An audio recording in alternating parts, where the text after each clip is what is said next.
দুর্নীতি কমিশন কর্তৃক আজকে তিনজন অভিযোগ সংশ্লিষ্ট ব্যক্তির বিষয়ে প্রকাশ্য অনুসন্ধানের সিদ্ধান্ত প্রদান করা হয়েছে। তিনজন অভিযোগ সংশ্লিষ্ট ব্যক্তি হলেন জনাব নাসিমুল আলম চৌধুরী নজরুল, সাবেক সংসদ সদস্য, কুমিল্লা ৮। তাঁর বিরুদ্ধে ক্ষমতার অপব্যবহারের মাধ্যমে বিভিন্ন অনিয়ম ও দুর্নীতির মাধ্যমে অবৈধ সম্পদ অর্জনের অভিযোগ ছিল। এই অভিযোগের বিষয়ে গোয়েন্দা ইউনিট কর্তৃক তথ্যানুসন্ধান করে অভিযোগের সত্যতা পাওয়া যায় এ বিষয়ে প্রকাশ্য অনুসন্ধানের সিদ্ধান্ত গৃহীত হয়েছে।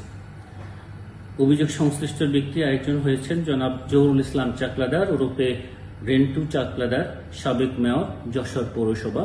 তাঁর বিরুদ্ধেও ক্ষমতার অপব্যবহারের মাধ্যমে বিভিন্ন অনিয়ম ও দুর্নীতির মাধ্যমে অবৈধ সম্পদ অর্জনের অভিযোগ ছিল।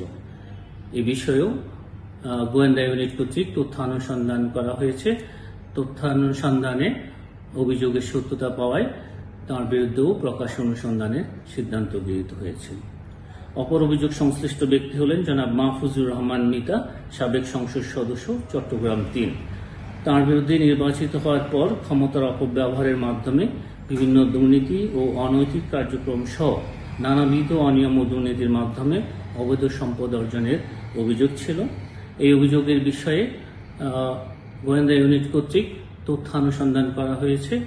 তথ্যানুসন্ধানে অভিযোগের সত্যতা পাওয়া যায় প্রকাশ্য অনুসন্ধানের সিদ্ধান্ত নেওয়া হয়েছে।